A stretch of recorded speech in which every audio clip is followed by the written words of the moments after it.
제가 가장 사랑했던 사람은 결국 제 인생을 가장 잔혹하게 짓밟은 사람이었습니다.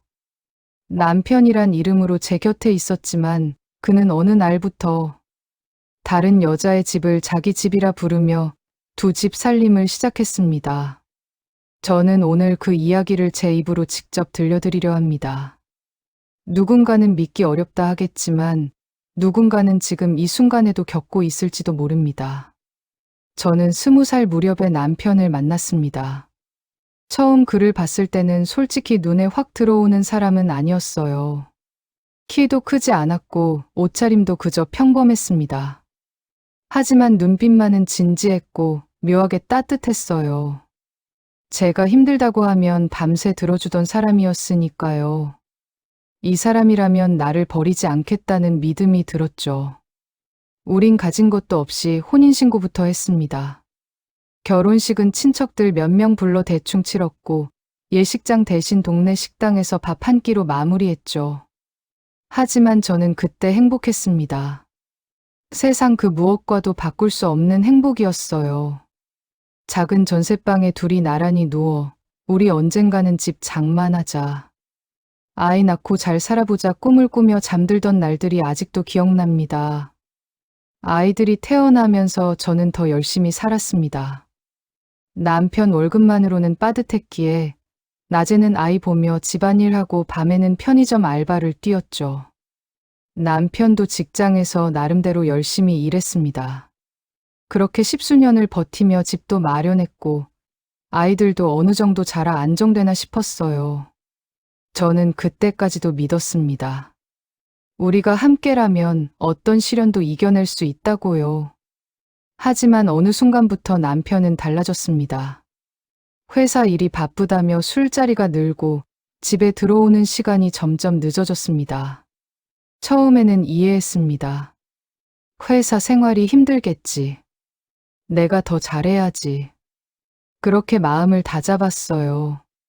하지만 그게 착각이었습니다. 남편은 점점 집보다 밖을 더 좋아하게 됐고 아이들은 아빠 얼굴 보기가 힘들어졌습니다. 아들이 초등학교 운동회에서 말했을 때가 생각나요. 엄마, 아빠 오늘 안 와? 아빠 회사 일이 많아서 못 오실 거야. 우리 반 애들은 다 아빠가 왔는데. 그 말에 저는 목이 메었습니다. 아이에게 아무 말 못하고 그저 고개만 끄덕였죠. 저는 스스로에게 다짐했습니다. 괜찮아. 언젠가 남편도 다시 가족에게 집중하겠지. 내가 더 참고 버티자. 하지만 그건 환상이었습니다. 어느 날 저는 남편의 휴대폰에서 낯선 이름을 보게 됐습니다. 문자 하나가 화면에 떠 있었죠. 오늘도 기다릴게. 빨리 와요, 자기. 순간 심장이 쿵 내려앉는 소리가 들리는 것 같았습니다. 손끝이 떨리고 숨이 가빠졌습니다. 저는 곧장 남편에게 물었습니다. 이게 뭐야? 누구야? 이 여자 누구냐고. 처음에는 발뺌했습니다. 그냥 회사 동료야. 별거 아니야. 하지만 제가 휴대폰을 더 뒤지자 결국 자포자기한 듯 말했어요. 그래, 만나는 사람 있어. 근데 넌 날 이해 못해. 그녀는 달라. 그녀랑 있으면 숨이 트여. 난 이제 거기에 집을 두고 싶어. 그 말은 제 가슴에 비수처럼 꽂혔습니다. 저는 울부짖었습니다. 20회를 함께 산 내가 뭐가 부족했는데 우리 아이들 얼굴을 보고도 이런 말을 할 수 있어? 하지만 남편은 더 차갑게 대답했습니다. 넌 이제 내 곁에 있어도 의미가 없어. 거기가 그녀가 있는 곳이 내 집이야.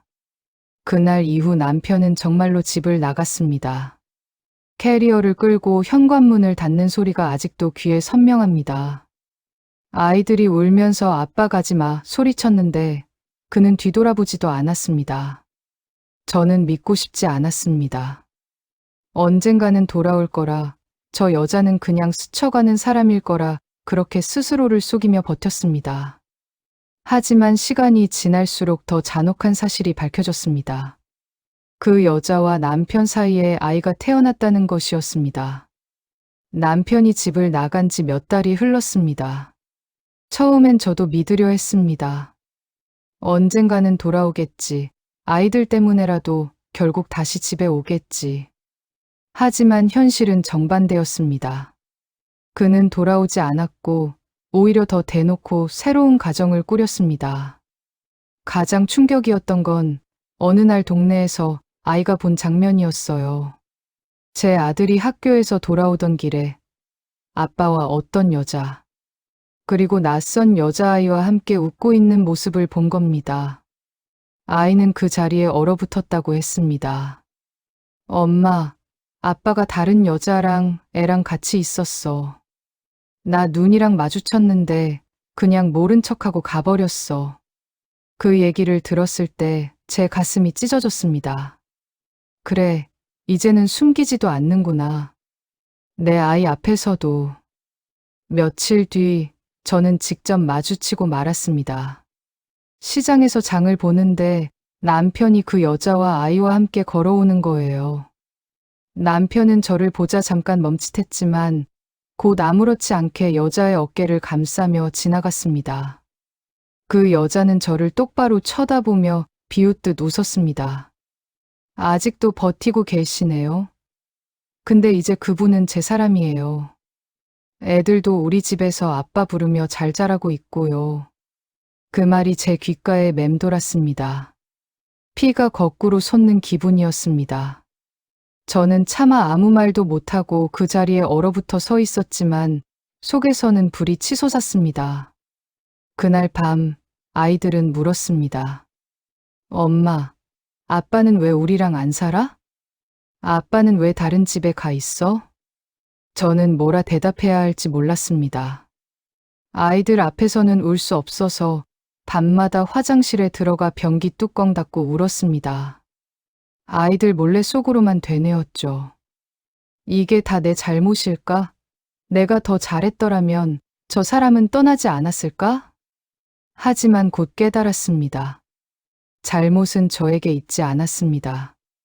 욕망에 눈이 먼 남편과 남의 가정을 파괴하면서도 당당한 그 여자에게 있었던 겁니다. 남편은 생활비를 끊었습니다. 처음엔 조금 보내더니 나중에는 아예 보내지 않았습니다. 저는 두 아이를 데리고 월세방을 전전하게 됐습니다. 한겨울 보일러가 고장나 아이들이 입김을 내뿜으며 이불 속에서 떨던 날이 있었습니다. 아들은 저를 보며 말했습니다. 엄마, 나 학원 안 다녀도 돼. 대신 밥만 따뜻하면 돼. 그 순간 눈물이 왈칵 쏟아졌습니다. 아이가 원하는 게 공부도 장난감도 아닌 그저 따뜻한 밥 한 끼라는 사실이 너무 가슴 아팠습니다. 저는 낮에는 마트에서 계산원으로, 밤에는 식당에서 설거지 아르바이트를 했습니다. 손이 불어서 갈라지고 다리가 퉁퉁 부었지만 멈출 수 없었습니다. 아이들만큼은 굶길 수 없었으니까요. 어느 날 딸아이가 울면서 집에 들어왔습니다. 엄마, 애들이 나한테 그러더라. 너희 아빠 다른 집에 산다고. 그래서 나 놀림 받았어. 왜 우리 아빠는 우리랑 안 살아? 저는 아이를 꼭 안아주며 말했습니다. 아빠가 잘못한 거야. 너희 잘못은 없어. 절대 부끄러워하지 마. 하지만 아이 눈물은 멈추지 않았습니다. 제 아이들이 남편의 잘못으로 상처받는 모습에 저는 다시 이를 악물었습니다. 내가 무너지면 안 돼. 아이들 지켜야 해. 얼마 지나지 않아 그 여자가 저에게 전화를 걸어왔습니다. 목소리는 달콤하면서도 차갑게 날카로웠습니다. 언제까지 그렇게 버티실 거예요? 남편은 이제 제 사람이에요. 현실 좀 받아들이세요. 애들도 우리 집에서 행복하게 지내고 있는데 괜히 추잡하게 매달리지 마세요. 저는 손에 핏줄이 튀어나올 정도로 전화기를 움켜쥐며 말했습니다. 당신 행복하다고? 내 아이들 울리는 게 행복이야? 당신이 가진 게 진짜 당신 거라고 생각해? 그녀는 비웃었습니다. 네, 이미 제 거예요. 남편도, 집도, 심지어 당신이랑 살던 추억까지도. 당신은 그냥 버려진 거예요. 그 말에 저는 온몸이 떨렸습니다. 세상이 무너지는 것 같았지만 동시에 오기가 생겼습니다. 끝까지 싸워 주마. 내 아이들 빼앗기지 않게 내가 버틸 거야. 남편은 시간이 지날수록 건강이 급격히 나빠졌습니다. 술과 스트레스, 그리고 책임 없는 생활의 대가였겠죠. 결국 신장이 망가져 투석을 시작했습니다. 그런데 그 사람은 뻔뻔하게도 다시 제게, 그리고 제 아이들에게 연락을 해왔습니다. 나 좀 살려줘. 신장 하나만 달라. 아니면 애들한테라도 부탁 좀 해줘. 내가 아니면, 우리 아이들이 아니면 난 못 버텨. 그 순간 저는 차갑게 대답했습니다. 당신이 버린 건 우리예요. 우리한테 다시 목숨까지 요구하다니 당신 정말 뻔뻔하네요. 아이들도 울부짖었습니다. 아빠는 이제 아빠 아니에요. 우리한테 그런 거 바라지 마. 그 말에 남편 얼굴이 굳어졌습니다. 그러나 그는 반성하기는커녕 오히려 저를 상대로 이혼 소송을 걸어왔습니다. 법정에 서서도 남편은 뻔뻔했습니다. 저는 더 이상 저 여자와 살 수 없습니다. 지금 저와 함께하는 여자가 제 삶을 지켜주고 있습니다. 이혼을 원합니다. 저는 눈물이 솟구쳤습니다. 판사님, 저는 죽어도 이혼할 수 없습니다. 남편은 유책 배우자입니다. 저와 제 아이들을 버리고 다른 집을 차려 살고 있습니다. 저희는 피해자입니다. 판사는 차갑지만 단호하게 말했습니다. 원고는 명백히 유책 배우자입니다. 이혼 청구, 기각합니다. 그 순간 제 손이 떨리면서도 가슴 한켠이 시원했습니다. 적어도 법은 저와 아이들의 편이었으니까요. 하지만 현실은 달랐습니다.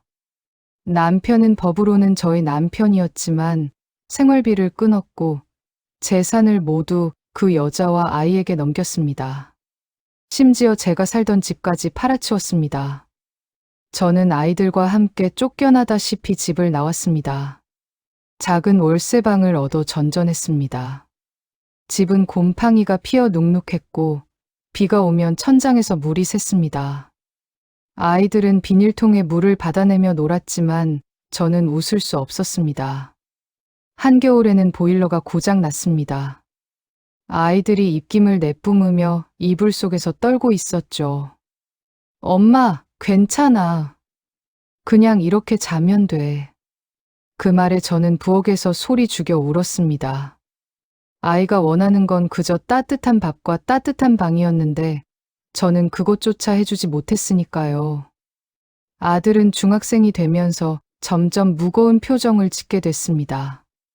어느 날 학교에서 싸움이 났다고 연락이 왔습니다. 선생님이 말씀하시길 아이가 친구에게 주먹을 휘둘렀다는 거예요. 저는 아들을 다그쳤습니다. 너 왜 그랬어? 엄마까지 힘들게 할 거야? 아들은 눈물을 터뜨리며 말했습니다. 애들이 나한테 아빠 다른 집에 산다고 엄마 버림받았다고 놀렸어. 그래서 참을 수가 없었어. 그 순간 저는 아무 말도 못했습니다. 제 잘못은 아니었지만 결국 아이가 아빠의 잘못으로 상처받고 있다는 사실이 너무 괴로웠습니다. 불륜녀는 여기서 멈추지 않았습니다. 어느 날 저에게 전화를 걸어왔습니다. 언제까지 그렇게 추하게 버티실 거예요? 남편은 이제 제 사람이에요. 애들도 우리 집에서 아빠 부르며 잘 자라고 있어요. 제발 현실 좀 받아들이세요. 저는 차갑게 대답했습니다. 당신이 행복하다고? 내 아이들이 울고 있는데 그게 행복이야? 당신이 가진 게 진짜 당신 거라고 생각해. 그녀는 웃으며 말했습니다. 네, 이미 제 거예요. 남편도, 집도, 심지어 당신이랑 살던 추억까지도. 당신은 그냥 버려진 거예요. 그 말에 저는 이를 악물었습니다. 끝까지 버티자. 아이들 지켜내자. 내게 남은 건 아이들 뿐이다. 시간이 흐르며 남편은 점점 쇠약해졌습니다. 병원 침대에 누운 채 투석을 받으며 그는 중얼거렸습니다. 난 그저 행복하고 싶었을 뿐인데 왜 이렇게 됐을까? 저는 속으로 대답했습니다. 당신이 짓밟은 행복 위에는 당신이 찾는 행복이 존재할 수 없으니까. 결국 남편은 세상을 떠났습니다. 저는 아이들과 함께 장례식장에 가지 않았습니다. 이제는 그럴 이유도 의무도 없었으니까요. 남은 건 산더미 같은 빚과 두 아이뿐이었습니다. 하지만 저는 아이들의 손을 꼭 잡고 말했습니다. 우린 다시 시작할 거야. 내 아빠가 남긴 건 상처뿐이지만 우리끼리라면 살아낼 수 있어. 아이들이 제 손을 꼭 잡아주었습니다. 그 따뜻한 온기 하나로 저는 다시 살아갈 용기를 얻었습니다. 여러분, 불륜은 단순한 배신이 아닙니다. 가정을 파괴하고 아이들의 삶까지 짓밟는 범죄입니다. 간통죄가 사라진 지금 위자료 몇 푼으로 이 울분이 풀릴까요? 저는 오늘도 묻습니다. 여러분이라면 사랑이라는 이름으로 두 집 살림을 한 그 사람을 용서할 수 있겠습니까?